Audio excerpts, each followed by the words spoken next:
Our webinar is live. I do see people joining, always a very encouraging and positive sign. Good evening, everyone. Happy Wednesday. Thank you for joining us for another episode of Civically Speaking, co-presented by the American Repertory Theater and the Roy and Lila Ash Center for Democratic Governance and Innovation at the Harvard Kennedy School.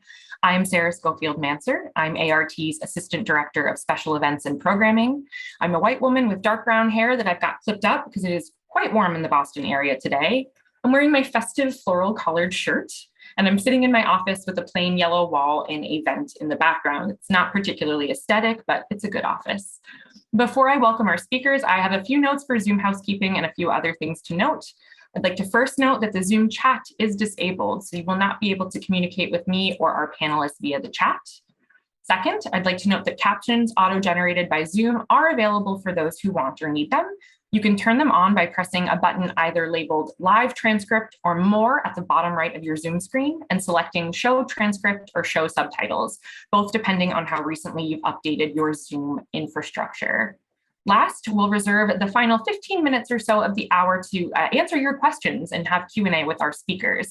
You can submit your question at any time using the Q&A feature at the bottom of your Zoom screen, and just pointing out once again that that is different from the chat feature. A few additional notes. First, I'd like to acknowledge that the Loeb Drama Center and Harvard University are located on the traditional and ancestral land of the Massachusetts, the original inhabitants of what is now known as Boston and Cambridge. We pay respect to the people of the Massachusetts tribe, past and present, and honor the land itself, which remains sacred to the Massachusetts people. Next, I'd like to lift up ART's commitment to anti-racism. The ART is unequivocally opposed to hate, and we center anti-racism as a core value. We expect everyone in the ART community, including our audiences, to uphold these values, and as such will not tolerate anti-Blackness or racism of any kind in our buildings nor at our online events. We aim to create an environment that is uninhabitable to racism and to discrimination, where all BIPOC staff, artists, volunteers, audience, and community are seen, heard, valued, and given the opportunity to thrive. This work is only possible when we do it together. So thank you for being our partner in it. As I mentioned before, I am so pleased to be here to introduce the conversation, which touches on some of the most important themes in ART's upcoming revival of 1776, which opens on May 26th at the Loeb Drama Center. We do have another exciting discussion planned for next week, also offered in collaboration with the Ash Center. I will drop a link to that in the chat in just a few moments. But now I'd love to introduce our fantastic moderator for the evening, Dr. Ming Francis. Ming Francis is the G. Allen and Barbara Delsman Associate Professor of Political Science and an Associate Professor of Law, Societies, and Justice at the University of Washington. And during the 2021-22 academic year, she was also a Senior Democracy Fellow at the Ash Center for Democratic Governance and a Racial Justice Fellow at the Carr Center for Human Rights at the Harvard Kennedy School. Megan, so happy to be here with you today. So happy to have you moderating this conversation. I'm going to do what I do best and go off camera, but have a great convo and we'll talk to you later. Bye, everyone. Great. Thank you so much, Sarah. It is a pleasure to be here. If I can ask our panelists to the stage here, to the what is it, the internet stage. All right, we have Nsé and Guy. Hi, guys. All right, so I'm going to do some introductions and then some context setting. I also really want to welcome everybody to this conversation. So good morning, good afternoon, good evening, wherever you are in the world. Thank you so much for spending a little bit of time with us. I'm really excited for this conversation, especially to be in conversation with these two amazing leaders. So first, we have Nsé Ufot. She is a human rights advocate, community organizer, and creates good trouble as Chief Executive Officer of the New Georgia Project and its affiliate, New Georgia Project Action Fund. Her team has designed apps and platforms to reach different populations, use census data and demographics to target their programming to the right audiences, and merged voter engagement efforts with everything from art shows to video games. Under Nsé's leadership, the New Georgia Project registered record numbers of people to vote, and it has already had a profound impact on strengthening our democracy. She also was an IOP fellow at Harvard when I was there, and I popped in on one of her classes, and it was amazing. Professor Guy Charles is one of the nation's leading experts on constitutional law. He is the Charles Ogletree Professor of Law at Harvard Law School. Professor Charles teaches and writes about election law, race in the law, constitutional law, and civil procedure. He is the founding director of the Duke Law Center on Law, Race, and Politics. He is the author of numerous articles on election law and is currently working on a book entitled The American Promise, Rethinking Voting Rights and Policy for a Divided America. And I couldn't think of a more important book for this discussion and where we are at right now as a country. All right. So I'm super looking forward to this conversation.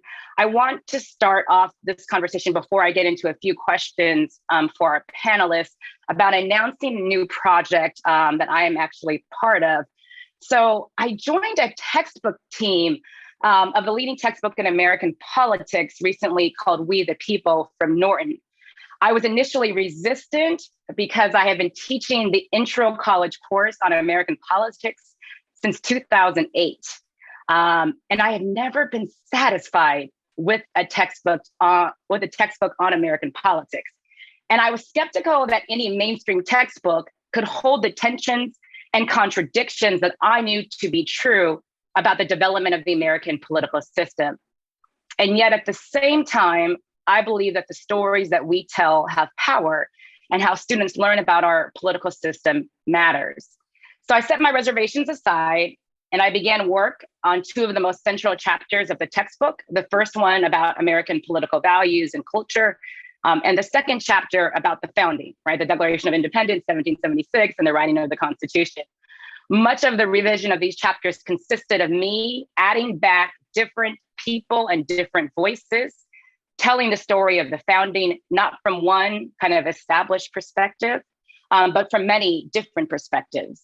And then stepping back and assessing what people did, why it mattered, and what it can teach us about the practice of democracy today. And so I'm sharing this textbook writing journey in this forum because whenever I hear the term multiracial democracy, I think of the same framework of undoing the past, of reclaiming the present, and of rewriting a new tomorrow. And I want to be clear that the term multiracial democracy is not something, right, that was the goal of the framers of the Constitution. From the beginning, the constitutional framers and individuals who some might identify as the founders of this country were not necessarily interested in building a multiracial democracy. Yet today, an inclusive multiracial democracy is exalted. It's a phrase that is used now often by politicians. It is something that many people say they want, but what does it actually mean? So to help me answer this question, I want to turn first to Nsé, and then I want to ask Guy this question about what does a multiracial democracy mean to you? When you hear this word, kind of what comes to mind? If you could describe your vision of what this looks like. And I do also want to acknowledge that I think that this vision looks different for different people.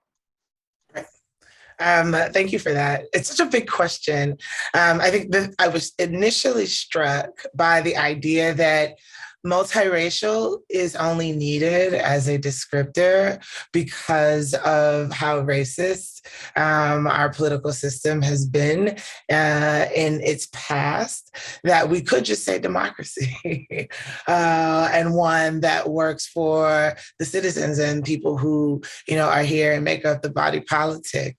But what it would look like is, as it's articulated not only in the Constitution, but in the sort of rhetoric that we use to talk about America and the land of the free and the home of the brave, and the idea that your race is in no way a determining factor in whether or not you have access to the rights and responsibilities of citizenship, right? So the idea that, that all of our systems, the ones that we are taxed, that we invest in as a collective, so how we are educated and how we educate the next generation, how we maintain our environment and the water that we drink and the air that we breathe, how we move people, how people labor and how they're compensated for that labor, and the rules that are set around that.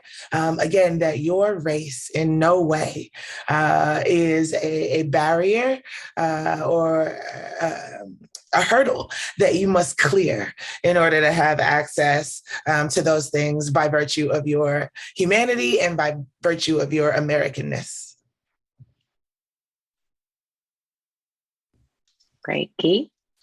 Oh, thank you. And thank you to both of you. It's a privilege to be in conversation with two amazing people. So I think it's a great and fabulous question. And I guess the way where I start by thinking about this is what we collectively are trying to do is something that historically has really not been done. Especially obviously in the context of this country, but not just in the context of this country.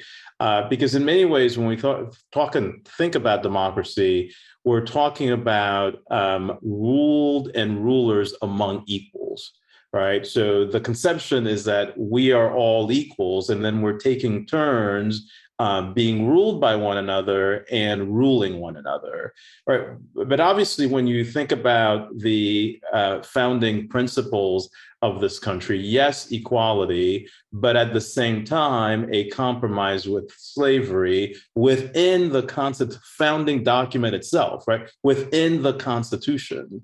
All right, so this is not a myth. These are not things that are being interpreted or made up. It's clearly there within the text. And so you have a polity founded upon subjugation and inequality. And of course, you're right, the people who believe themselves to be the founders of this polity were not at all thinking that people of different races or people of different genders, et cetera, had the right to rule, right? They only had the right to be ruled, right? They were inherently unequal. And so to me, what multiracial democracy means, it means that a postmodern framework in which now we're taking away those assumptions of subjugation and we're trying to eradicate those previous inequalities and to say, okay, we are now all coming to the table as equals, and we all have the right to participate in governance. We have an equal share. So when we talk about we the people must now include folks of color as well, right? Who now have a right and an opportunity to participate as rulers and to share in an equal privilege. So this is something that Nsé just talked about, right? That the privilege of participating, but getting an equal share of the benefits. So that when you look at the benefits of democracy and self-governance, it is shared by all equally. So multiracial democracy to me means that that I agree that race is not a barrier, not just to the to benefits, but also to who gets to participate in ruling, who gets to participate in decision making, and who gets to share an equal part of the benefits, and that all of us together, right? All of us together are at the table. Interesting. This is good. This is good. I'm gonna ask just a very quick follow-up question, because I think that one of the things I loved and say how you said we could just say democracy, right? We could just say that, right? But like for some people, you have to say the extra part, right? This is also in terms of, I'm not saying that this is the exact same, but this is like part of kind of the framework around Black Lives Matter, right? That like it was necessary to say it because it wasn't already happening, right? Because we don't have it right now. I guess so I love that you said we could just say democracy. I also love, Guy, how you brought out, I was like writing notes, but you guys were both talking because I'm already learning so much here about we all have the kind of the right to participate in governance. And it wasn't just in terms of kind of like access, but also an equal share of the benefits and outcome. I think you guys both spoke about that. I'm curious because it is clear to me, I think to a lot of people, right, that we're not there yet. And I guess I'm curious, like on this imaginary, like not necessarily a time frame, but like how far are we far away from that? Is that within our reach and our generation? Is that something that is not attainable at all? I'm just curious from both your perspectives about kind of like how far are we away from what you have both described. Nsé, since you're unmuted right now. Okay, I will now know to go on mute when I'm done. I mean, well, one, I believe that it's absolutely possible. It is what we organize for. It's the vision of Georgia and the Deep South and the U.S. That we, see for ourselves and for our families. And I mean, but in terms of the horizon, I don't know. And here's why. I mean, when we think about the 246-year experiment in American democracy, I think that it is marked by periods of progress, often followed by a clapback, a backlash, or a white lash. And so even as we think about, my home state of Georgia and the victories that Georgia families were able to experience through their efforts to build a multiracial democracy. I mean, a lot was written and said about the importance of Black voters in the 2020 presidential election, as well as the Senate runoffs in January of 2021. But it really was historic Latinx turnout, historic AAPI turnout, as well as historic Black and youth turnout that contributed to the results of those 2 or 3 really critical elections. And then, so there's January 5th, where Georgians sent the first African-American United States Senator with Warnock, and they sent a 33-year-old Jewish kid to the United States Senate with Ossoff. And January 6th, people were breaking into the Capitol with a failed murder plot to kill the Vice President of the United States. They brought bags of poop to smear on the People's House, and they identified 535 alternative electors to interfere with the Electoral College count. And so while the whiplash or the white lash isn't usually that severe, it usually isn't within 24 hours. I say that we will continue to make progress, and there will continue to be more examples of the Georgia runoffs and victories for multiracial democracy and the Americans that are trying to achieve it, while also recognizing that we will need to prepare for whatever backlash comes as a result of that, as we continue to organize and vote and lobby for this reality. Wonderful. And if I may also build on that and build upon your the way that you framed the question as well, Megan, because I think part of what's interesting too about the point that Nsé made about why call it a multiracial democracy as opposed to democracy, right, is because it calls out an assumption that when you just say democracy, there are people who believe that it means a particular thing. It means that it is just for them, right? And it's an interesting moment that we live in with sort of the 1619 critical race theory, Black Lives Matter backlash, because part of what those movements are attempting to do is that they're attempting to redefine what it means to be American, what American history means, right? Who should we consider founders, and who should we consider who are entitled to the benefits of liberty for our posterity, right? Because the assumptions have always been that our posterity only means a certain type of people, right? It's sort of the Dred Scott model of what it means to be American and what democracy mean. And so the definition and the fights are redefinitions, and to say, no, we actually mean means something different that is all inclusive.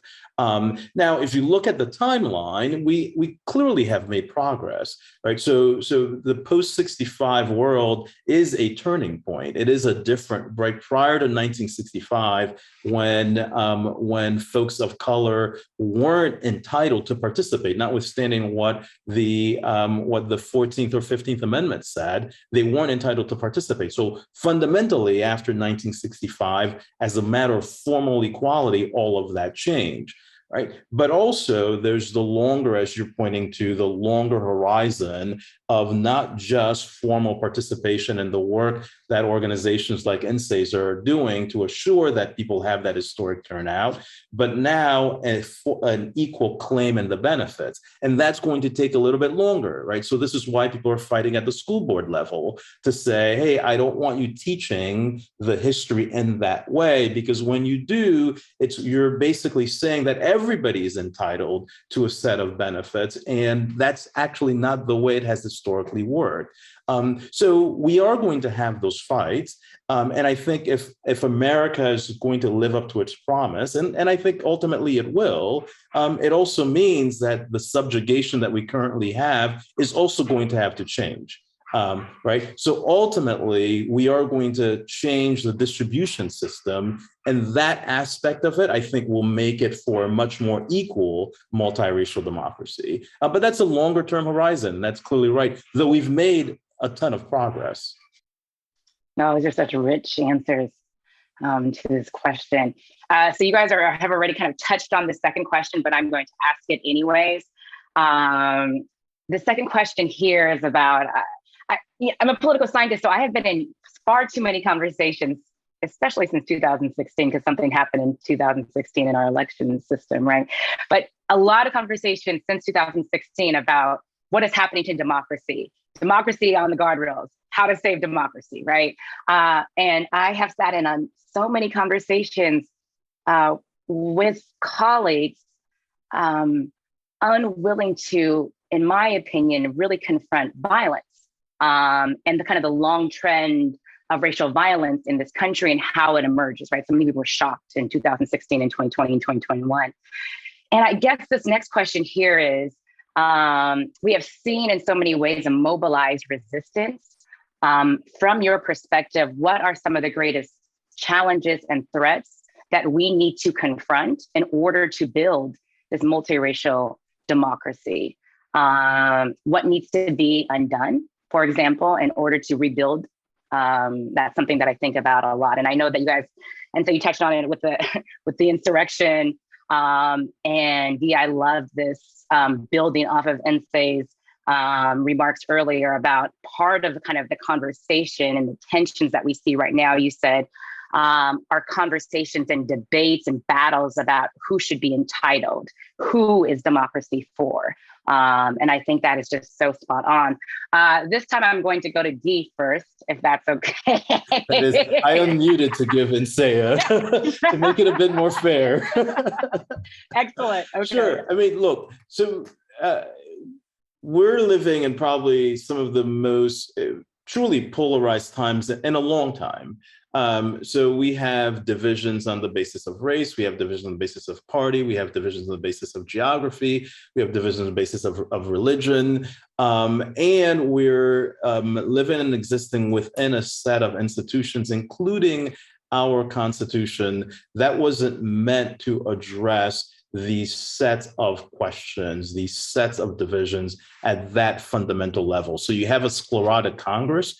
You clearly have a hugely divided Supreme Court. You have state legislatures that are increasingly polarizing. You have political gerrymandering. You have a problem of money in politics, right? So you have a set of institutions, legal as political, economic, that are not responsive yet and capable of addressing the type of challenges that we have currently in the midst of this 21st century with this multiracial democracy, with people saying, hey, I want my seat at the table, and other people saying, but we're not used to giving you seats at the table, that this table is not for you, right? So so it is, in some ways, it is not surprising that that the result of all of this includes violence, that you're seeing frustration with people who are saying, hey, it has to be more equal, and people who are resisting the demand for change. So it's not surprising that the outlet, right, given the sclerotic or nature of some of our institutions, as well as the fact that they're very divided and they're unresponsive. And so part of, in order to address and to think about moving forward, we need to make our institutions much more democratic. We need to have institutions that are reflective of the nature of the democratic demand in order to cabin and to address the types of potential for insurrectionist violence that we've seen evidence of, right? So you have Congress people who are inciting because it is actually a very nice way of getting your name so you can be the leading candidate in the primary.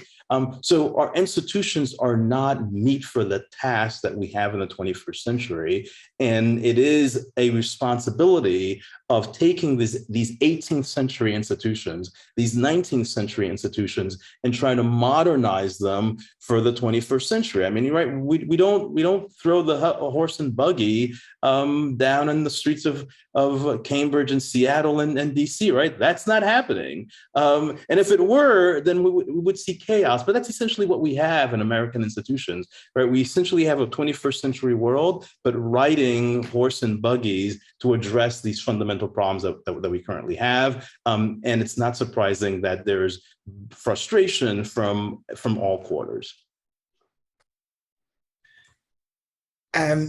I just want to add, because Atlanta is such a unique place, and because I think because of the density and it's just a critical mass of Black folks there absolutely are people that ride horse and buggy to vote on election day. And I feel like I want to make sure that after this, I'm going to send you video.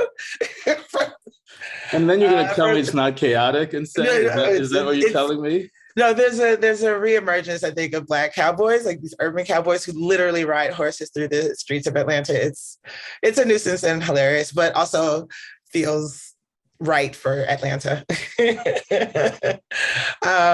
But to answer your question, Megan, I think that one of the greatest threats, or one of the greatest challenges to us achieving this multiracial democracy that we envision for ourselves is the fact that there are sort of white supremacists who are tasked with passing laws, and currently they're using every tool that they can to make it harder for people to vote and to participate in our democracy. And we are not being honest about it. And we have a sort of media infrastructure, a policy infrastructure that is not equipped, to Guy's point earlier, to address it, or that lacks the will at this moment to address it. At New Georgia Project, we say you cannot fix what you have not faced. And so when we think about this current version of the Republican Party, this current version of the GOP, how can I not see them as anything but a criminal caucus? They're not good faith actors in this moment. And it is deeply frustrating, I think, to young voters and people who are trying to make sense of the world that we're in, that we are watching this bad behavior and it is supposed to be swept under the rug. And we're supposed to see these folks as leaders and people who are patriots and are working in the best interest of ourselves and our families. And that's just simply not the case. And the institutions that are not willing to sort of engage with that honestly are losing credibility as well. And then you put that on top of the fact that we are swimming in so much pollution, the wells of information that we get our news and where we get information about the world around us are being poisoned intentionally with these well-funded misinformation and disinformation campaigns that are being sort of mounted by bad actors, both foreign and domestic. You mentioned 2016 before, and it was funny because before we had language and before we understood what was going on, we were doing our get out the vote efforts and trying to engage young people and Black voters on social media, on Facebook. And we would see these terrible memes and this disinformation come and joke like, well, is it the Russians or the Republicans this time? We didn't even know that we were the subjects of, again, this well-funded, intentional campaign that was decided. I mean, the one outcome was to elect a particular person, but to sort of destabilize our government, to destabilize our country, and shake people's faith in the institution of voting and our elections, to throw their hands up. And so more than, a bad person getting elected, my deep concern is how these bad actors who we're not being honest about, who have the keys to the castle, who are in the driver's seat, developing our policy. We have a media infrastructure that won't keep it real about it, that young people and new folks will withdraw from the system altogether, as opposed to, again, a bad person, like the person that we don't like getting elected.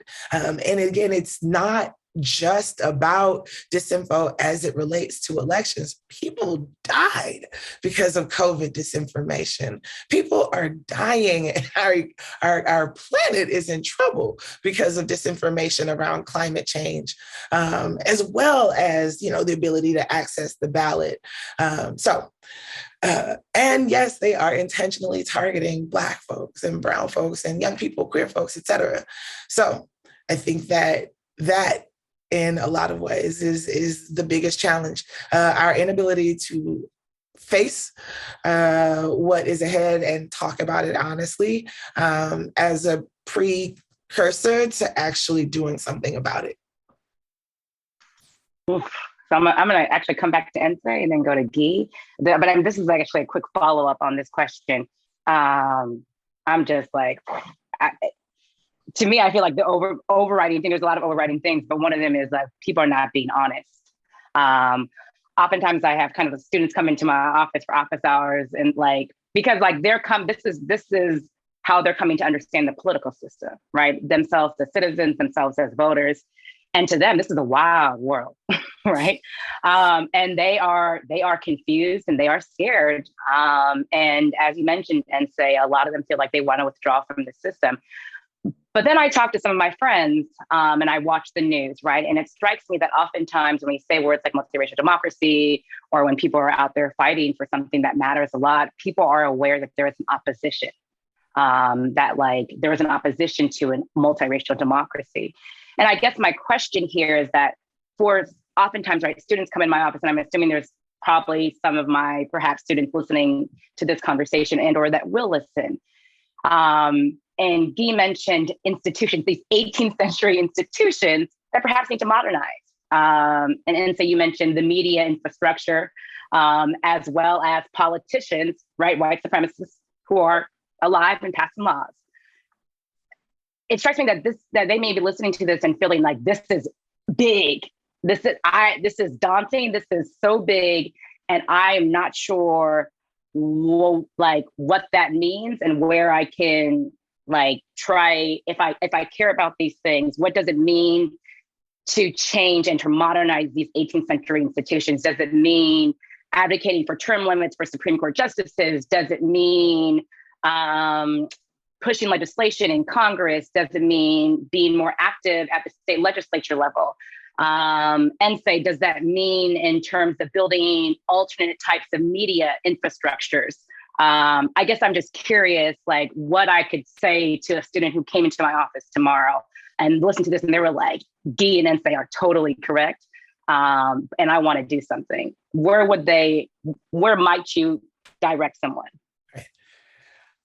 I'll say this, it's all of those things, number one, full stop. I'm going to be super clear about that.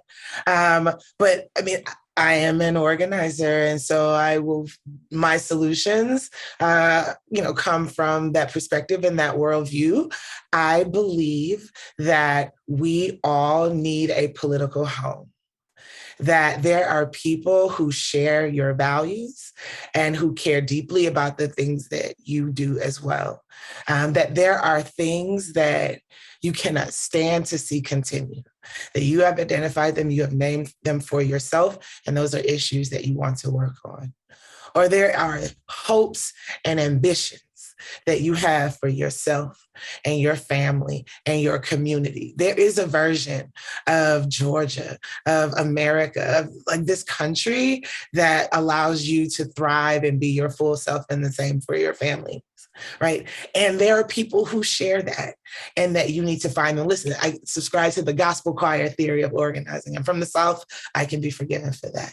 The Georgia Mass Choir can hold these powerful notes for so long because each individual vocalist is doing their part. And when an individual vocalist needs to drop out because of competing personal or professional obligations, you just can't make it to choir rehearsal. Guess what? The note continues, right? And so finding a political home, because the good news is that we, despite our country's like obsession, our culture's obsession with like superheroes and messiahs, that's not actually how we have made social progress. It's been mass movements and people power that have been able to challenge capital and challenge oppressors throughout the history of the world.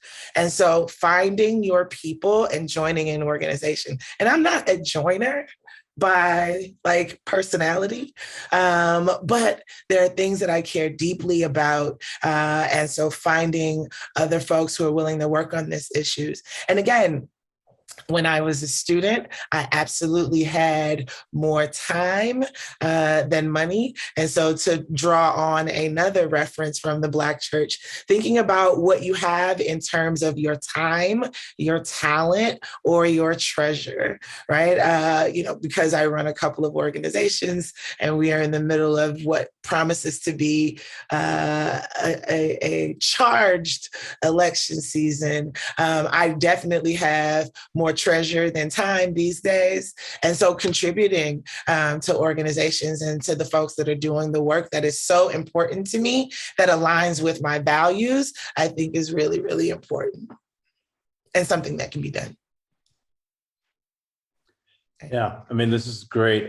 There's no doubt that involvement matters. I mean, you can go back to Georgia in the last election. You could, trace back to the civil rights movement.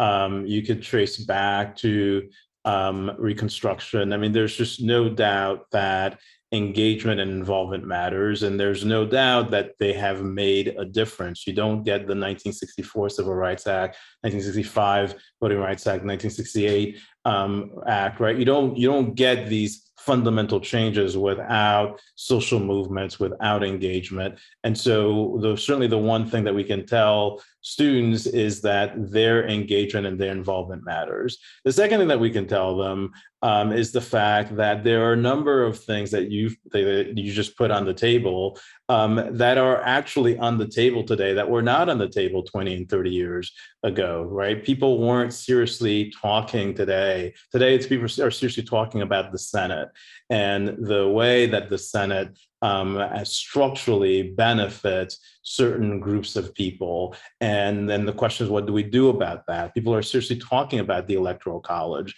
People are seriously talking about the composition of the Supreme Court. People are seriously talking about what should we do about the House. People are seriously talking about how should we rethink federalism for the 21st century, right?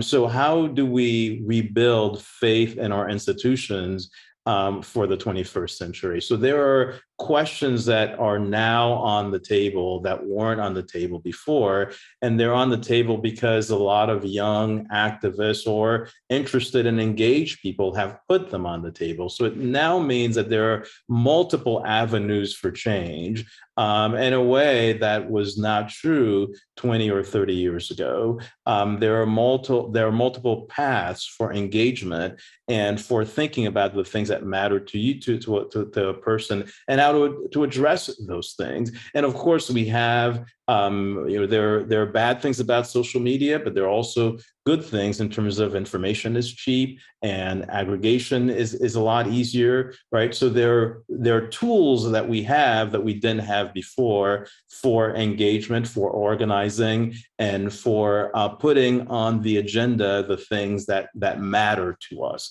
right? So if you're a young person in this particular time period, there are ways in which it looks bleak. But on the other hand, there are ways in which it is a really exciting time because the scope of what's possible is so much broader than in many times in American history, and the types of changes, lasting changes that one can make for the better, right? So that way we have a functioning two parties that function for the common good, right? For the better, I think so much of that is possible today in ways that were much less true even 20, 25 years ago. That's excellent. Thank you both so much. Before we go to Q&A, I feel like you both have addressed my last question, but I want to give you an opportunity to say anything else here in terms of thinking about kind of the opportunities and possibilities for change right now. Curious, and I feel like you both touched on this about where you look to as a source or sources for hope right now in this moment. And I love, Guy, you mentioning that right now, it seems kind of like the aperture is so much bigger than it has been before, and that so much does seem to be possible. I want to kind of like hold that also and sit with that. But is there anything else that either of you would like to add? Guy, I saw you on mute. Sure. I think part of what I find hopeful is we are talking seriously about things like voting as a fundamental right, political participation as a fundamental right. We are linking together political and economic. We are trying to come to terms and to understand the way that race has defined structures, continues to structure and define so much of our economic, political, sociological debates. And Megan, as a political scientist, I know this better than anybody else, right? So so those types of conversations, those types of realizations are actually helpful for change, right? So and say I'm not going to be able to remember exactly the way you put it, but it was something like you can't change what you can't face, right? So you can't have fundamental structural change until you come to terms with some of the underlying values, right? Why is voting important? Why is political participation important? How do we link race and economics? How do we come to terms with the history? All of those things are foundational. I think, so what gives me hope, I think, are particularly for multiracial democracy, are the opportunities that I see in the Deep South. I mean, if we're being honest, the South as a region is uniquely positioned, I think, to become a region where Black leaders and Brown leaders rise to the top, and that there will be multiple examples of what a multiracial democracy can look like, and how at every level of government, municipal, county, and state and federal government, again, giving the country, giving the world examples of how it can work, and like how white slavery won't be a thing as a result of it. I think the South is also, there are so many opportunities to think about like ethical agriculture and how it works, and how we can feed the country without resorting to human trafficking or slave labor. The South is giving the country opportunities to look at where Black culture and Black people are valued and celebrated for their essential humanity and their massive contributions to society. I am hopeful about organized labor and this sort of renewed struggle for workers' rights and workers' solidarity. I think that workplace solidarity and the idea that, that labor has value, and the fact that we are having these conversations, the recent victory at Amazon, the sort of organizing that's happening in retail places like Starbucks, again, gives me hope about this country thinking about all of the ways in which multiracial coalitions of ordinary Americans come together to sort of maintain a democracy that works for them, in the workplace, in schools, at the ballot box, et cetera. So those things give me hope. Great, thanks. All right, I see the questions coming in. Thank you to all of the audience members who have contributed questions. We're not going to be able to get to all of them, but we as a panel will try to get to a few of them.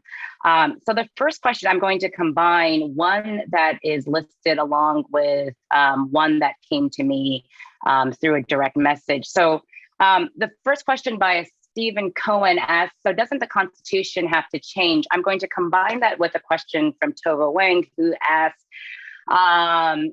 if there is one thing that you could change about the Constitution to get closer to a multiracial democracy, what would it be? So I'm going to go to Guy first. Great. All right. It's hard to pick one thing. Right. I do think the Constitution has to change. I think the Constitution has to include a fundamental right to vote, which it does not. All right, so you need, sorry, I went first. Low-hanging fruit. So it has to include a fundamental right to vote, which I think it's hard. Like when you look at modern constitutions, almost all of them include a positive right to participate, and our constitution just does not. I think, and if there was also the other thing that I would change. We basically run our election systems through the states, especially for federal elections. Yes. That's just fundamentally problematic. I mean, decentralization and federalism and the election context. And we're seeing like the worries that we're going to have for 2024. It's a function of that decentralization, not having a modern framework like the Electoral Count Act, right, to talk about antiquated statutes or antiquated systems that enables us to actually run a modern election system, right? So I'll stop with those two, but since I had to just pick one, but certainly. I'll restate it again so Nsé can't claim it. The fundamental positive right to vote, patented. TM. Right. I mean, let me say, I have a radical feminist politic, and so usually on panels, I don't make a habit of repeating the brilliant things that people have said before me. That's just not my practice. So I'm just going to thumbs up what Guy said, and probably just add a national popular vote. Right. Right. So instead of the electoral college vote, getting rid of the electoral college vote and having a national popular vote. Mm-hmm. Mm-hmm. That's the one institution my students, since I began teaching this intro course on American politics, are always like, wait, what? Huh? Excuse me? That doesn't, I thought that my vote, oh, no. There's an elector to that vote. They're like, huh? Like it doesn't, right? Okay. And people don't realize that actually if the state wants to say, hey, we're going to just appoint electors, they can. Yeah. They're like, what? I'm like, oh, it's 2022. Yes. Okay. There's another question here by Dave Morrison. They ask, what is the role of inclusive forms of community engagement in multiracial democracy? He says, or they say, I am thinking of innovations like participatory budgeting or deliberative mini publics, which change the agency communities have in forming and implementing solutions. What is the promise and peril of these forms of democratic participation? Y'all get like 90 seconds each. I mean, I think the promise is the development of solutions that are closely aligned to the things that the people actually want and need. And the peril of it is sort of the management of it with small d democracy, and not accounting for some of the other things that make some certain people's voices louder than others, like extreme wealth, et cetera.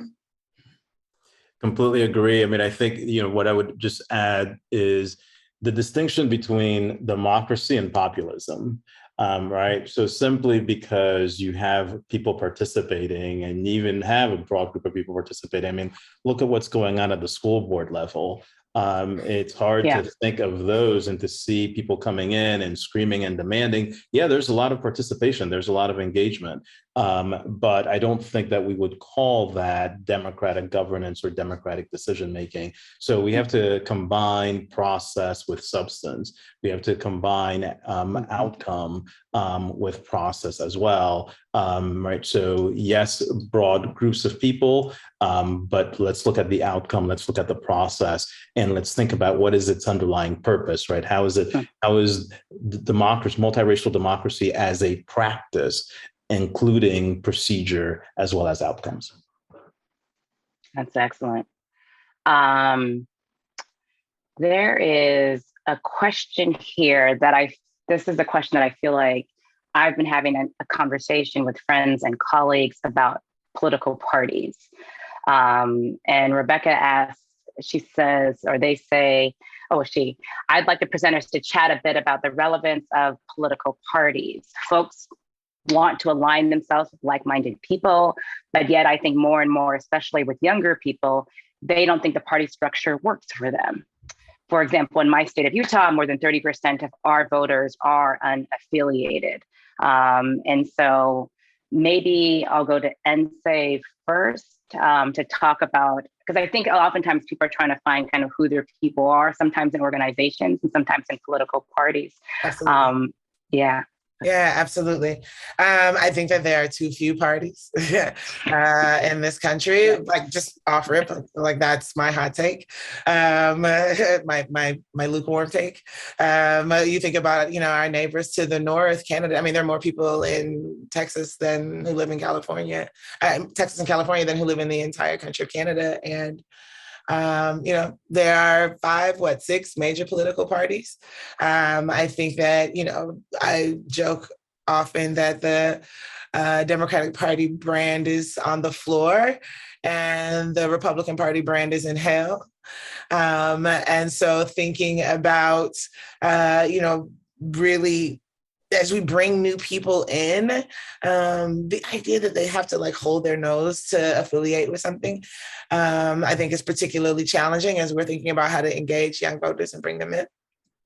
And then I think lastly, we need more parties because the bigger the tent is, the more diffuse your platform is. There is a reporter called yesterday trying to get a quote about what we thought about Jim Clyburn, a Black member of Congress from South Carolina, who is whipping votes for anti-choice Democrats right now, right? And so thinking about needing the Democrats wanting to hold on to their majority, but also, the fact that bodily autonomy is under attack and Roe versus Wade might not be the law of the land by the end of the summer, is a problem. And how can this be the same political party? And so, having the platforms and sort of ideology actually mean something would be helpful. And I think that smaller parties that are closely tied to, identity and geography and ideology might make for a more robust democracy. Yeah, I mean, this is also a question that I've thought a lot about, though I don't yet have any strong views on where I come down. Megan, we live in a world of lots of polarization and partisanship, very high partisanship, but weak political parties.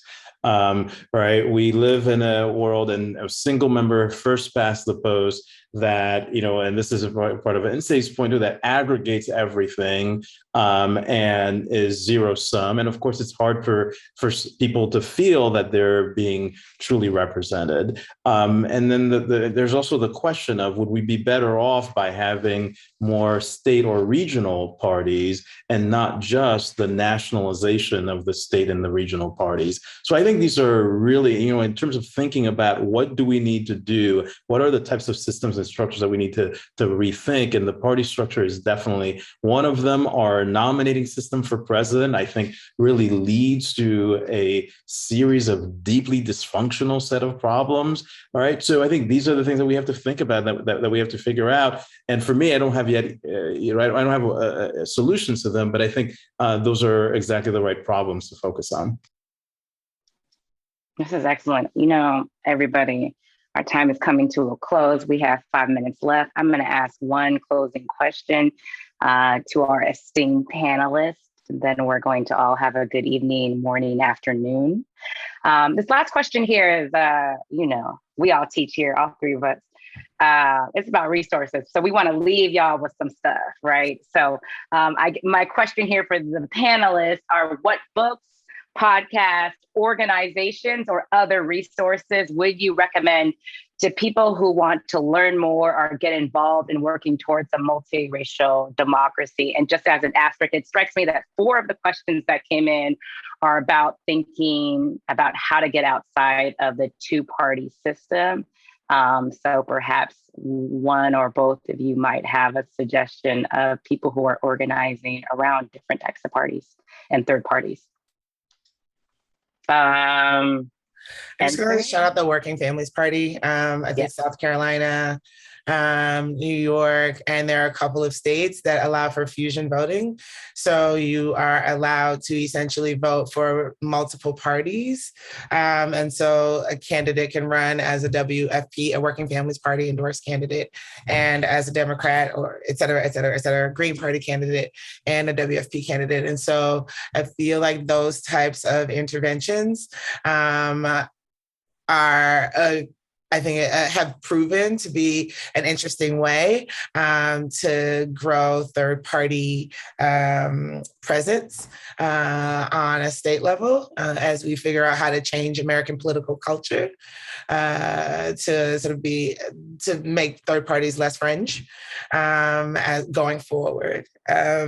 So there's that. And then organizations, I'm going to shout out mine, the New Georgia Project, that you should follow us on social media or contribute your time, your talent, or your treasure to the work and to the organizing that we're doing. I'm super excited about the upcoming opportunities. I think that, Georgians have an opportunity to give America its first Black woman governor with the election of Leader Abrams. And while the New Georgia Project is a nonpartisan organization, our work to organize for multiracial democracy, I think, is the best bet towards making sure that the will of the people is reflected in the results of our elections. So follow us and support us. Thank you.